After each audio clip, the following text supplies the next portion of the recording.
Yeah, out there on YouTube land is Kuda Slayer, aka Daytime Numbered Beast once again, and today I was going to talk a little about uh, kind of a big announcement that came out a little over a week ago and kind of share some of my thoughts on it.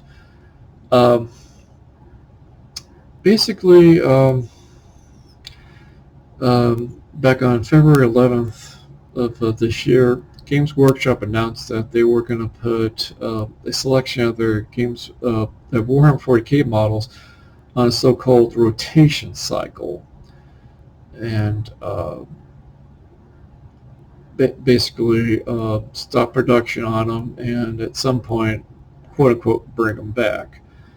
Um, we kind of really don't have much of a history to look at to kind of get a more clue to what could be going on, since the only other product line I'm aware of that has been kind of supported this way was the Middle-earth strategy game, and the fact that this is being done to Warhammer 40k is kind of rather surprising, and the fact that all the 19 models that have been announced so far are all Space Marine related, and that in itself is kind of surprising and somewhat interesting. Like I said, they did the same thing with the Middle Earth game back in 2021. Um, they brought some figures back while taking some figures out. Um, that was last year. We don't really have much of a time frame to look back to kind of maybe figure out what could be going on. So we're kind of shooting at the dark right now. First, my thoughts on this is that one, since I have experience in manufacturing as a part of my day job, um, I know that this is not a decision they made overnight. This is not, someone upset that someone took the last donut or cup of tea or cup of coffee in the lunchroom and didn't fill up the teapot when they left, and the next person came in, decided, fine, I'm going to go back to my office, start swinging an axe, and anything the axe hits, it's on you. Nothing. I don't think this is vindictive like that. Um, what I do know is, from looking at all these models, a lot of these models are fairly old sculptures. I'm your brother Kurto. I remember when he was in metal. Um, these, I know certainly these four Ultramarine character types were in metal one time. I don't remember him. I'm pretty sure he was. The Rune Priest I know was in metal. Pedro Cantor was in metal. So a lot of these models alone are easily 15 years old, um, and give or take. The fact that there are named characters in this lot, uh, I'm pretty sure that kind of gives a little bit of detail that these were probably not big sellers just out of the nature of them. I mean, after all, how many Captain Tychos can you really have? Uh, and at most, you can field 2 Rune Priests in your army just because of the composition tables. Same with Wolf Standard Guard here. Uh, that kind of doesn't really surprise me in that, but the fact that they're taking these out of the Space Marines, which is their, Games Workshop biggest sellers, according to what we've been told, that's surprising. The shoulder pads, even though I'm a Flesh Terror player myself, this doesn't really surprise me since these have been around forever. I think the ones they sell are still metal. And with 3D printing becoming more prominent, um, this might be something they just want to get rid of old stock on. Uh, the other thing I can throw with this is that I do know that slightly prior to the pandemic and all the lockdowns, Games Workshop was going through a long period of changing its packaging for all its models. And I know there were complications prior to the lockdowns because whenever I would go to my local Games Workshop, either one or two of them, uh, they wouldn't have either the model in stock or the model I'm looking for would be in one of the generic white boxes with a little sticker on the side saying what it's supposed to be. Um, and from what I've heard from employees and other sources, um, it's it seemed like the changing in packaging alone was a massive problem, and was already stressing the supply chain before lockdown and whatnot was starting to come to a play. Um, Another thing is, prior to all this, I had been kind of suspecting for a while that Games Workshop would be suffering under the weight of its own success, as it were. Um, it's like, I mean, if you look at the current website as it is, um, play, oh, come on, there we go. Just continue on picking on Space Marines. Um, on the Space Marines alone, there's 107 listings for product. Uh, at least 7 of those are, box sets, paint sets. So we're looking at just strictly maybe 100 Space Marine kits alone, just generic, run of the mill. You do almost anything you want with Space Marines. Then we start looking at all the other specialized. You got your 9 founding chapters, then the 3 spin-off chapters that came later, successors. Um, those have fairly large, or at least significant additional product that has to be produced to support those. I mean, space rules alone are a lot of them are fairly intricate models of detail.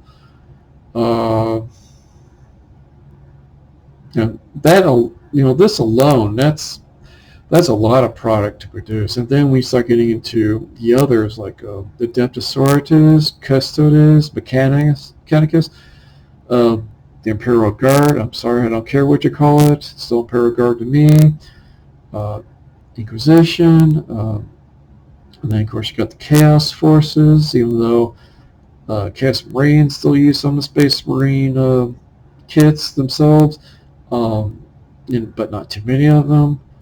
And of course, you got the Xenos here, all the other alien races and factions in the 40K universe. Kind of the geeky kids on the playground that kind of hide in the other corner because there's no love found for them elsewhere. The Space Marines have control of the playground. Um, this is a very, very difficult product line by itself to support. I'm not, I'm not giving them sympathy or anything for this. I'm just pointing it out. I've been a fan. I've been involved in Warhammer 40K since 1989. I've seen the industry change. I've seen the company change. I remember when there were still lead figures and what the old blister packs used to look like until they rolled out the more plastic and the resin models, and even trying to still keep some of the old molds for the metal figures by using the Citadel fine cast, which is another hot topic in of itself. I'm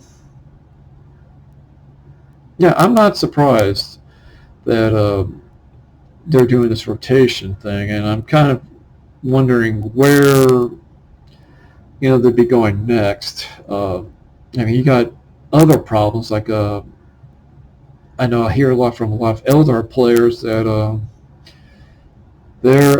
lot of their models are still 20 years old or more and haven't really seen too many updates. Tau is just starting to get some new love right now, and of course their new favorite kids with their their godlike firepower. Uh, so that's, to me, that's kind of going to be one of the big. We got three. No, actually, no, more than that. But some of the main problems they got a very large product volume they have to support. Constantly have to bring out new models. The new models that they bring out have to be for usually the first ones have to go towards more popular units, so that's complications right there. Um, Yet the problems to supply lines because of COVID and the other related complications of that, and I'm pretty sure that this decision to do the rotation is not is was not one that was made and too lightly. And also, I wouldn't be one bit surprised that you know, whenever you look at something like this, especially either in Hollywood or in production in general, uh, you're always going to see wheels within wheels within wheels turning, and when one of those wheels turns or is interfered with, it's going to affect everybody. It's kind of what we saw what happened with Games Workshop when the lawsuit with Chapter House Studios went through, and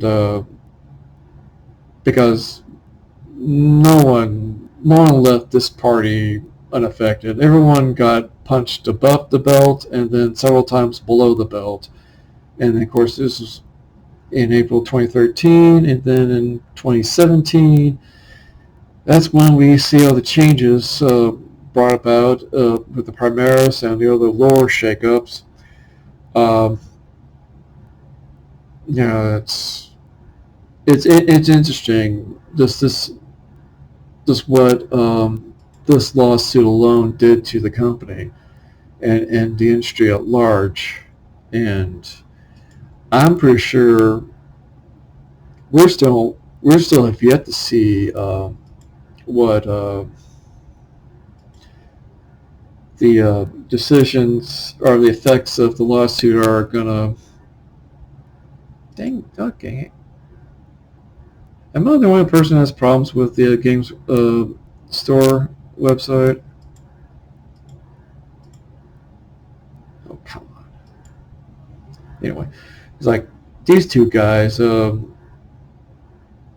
wouldn't be one surprised if these two guys alone have been in the pipeline for a year, maybe even 2 years or more.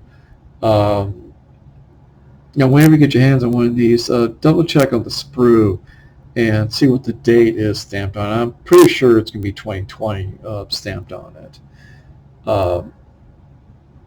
But what we're looking at happening right now with this is, I'm pretty sure, is this further complicated by COVID and a lot of the other big changes happening with Games Workshop. It's like I remember Arch on his podcast, I think about 6 months or more ago, uh, floated the theory that he thinks that Games Workshop is planning on distancing itself away from being a games company to being just an IP holder, and maybe start farming out the game production and support to other companies. But that's a theory, and if it is, it's just another turning cog in the machine that is is held back a few rotations because of all the complications of everything else. But anyway, that's kind of was a rambling discussion, but I hope I made some points and gave some food for thought. If you have any comments or anything, leave them below. This is, definitely a discussion that, as players and as fans, we should be having, and keep these thoughts in mind when, before we all start, jumping on the bandwagon and beating the dead horse, saying, curse you, Games Workshop, worst, worst customer service ever. Anyway, those are my thoughts on the issue, and I hope I gave you some more thoughts for your own to have as well. Anyway, catch you later.